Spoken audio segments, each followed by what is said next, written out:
When I was young, I was very interested in Les Patriotes, as well as in socialism and even anarchy.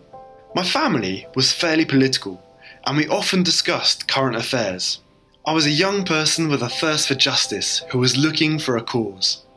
I became a left-wing militant with pro-independence and socialist leanings.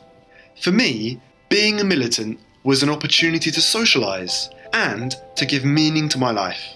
Although I condemned all forms of violence, as time went by I tended to associate with groups who thought that it was acceptable to use violence, such as scrawling graffiti, tearing up flags, disputing with groups who had different ideas, and occupying corporate buildings to denounce government collusion and corruption. As well as taking to the streets to advance my ideas, particularly during the student spring of 2012, I was also a member of various political groups like Québec Solidaire, le Bloc Québécois, Option Nationale, and the Parti Québécois. In 2013, the PQ came up with a new bill that would have a major influence on my life as a militant. The bill proposed a Charter of Quebec values. I saw the Charter as a way of initiating a constitutional tug-of-war with the federal government. I also saw it as a way of completing the quiet secularisation of Quebec. I had nothing against Muslims as such. I was more concerned about radical Islam. I told myself that just as Quebec had gradually got rid of Catholicism, it was only to be expected that we would oppose religious fundamentalism of any kind. Nor did I understand why some people on the left were opposed to the Charter of Values. It was during this era that I started meeting up again with a friend who I had previously introduced to some militant groups. This friend was very critical of immigration, particularly Muslim immigration. He also subscribed to the ideas of Donald Trump and Marine Le Pen concerning immigration, and he was part of the alt-right movement. But despite all that, I never would have believed that one day he could commit a criminal act. He began to commit increasingly violent actions against leftists, feminists, and immigrants.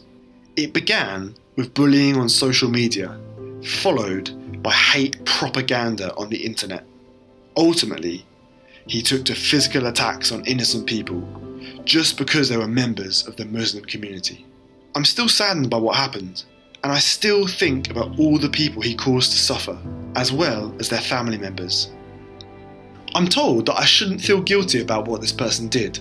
If I had known about the evil that drove him, I wonder if I could have helped him. One thing is sure, however, he has to live with the consequences of what he did. The acts of violence he committed left their mark on me. I was jolted in confronting my own prejudices and being more open in my thinking. It also made me distance myself from some of my ideological beliefs. It was the turning point in a thought process I'd already begun during a trip outside of Quebec.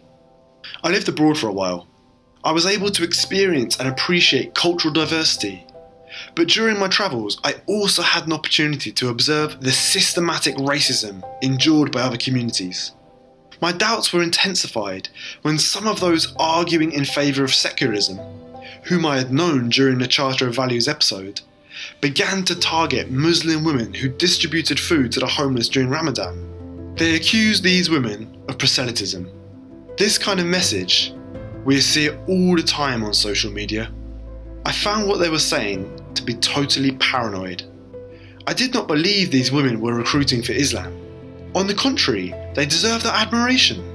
They were making positive use of Islam to do good things for those around them.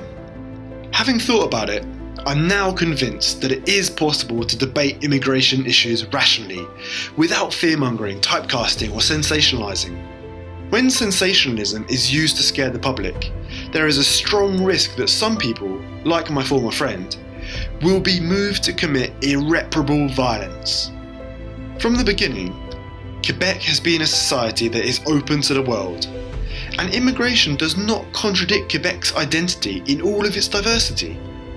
Thinking critically about debates concerning identity helps us find better ways to live together as a community.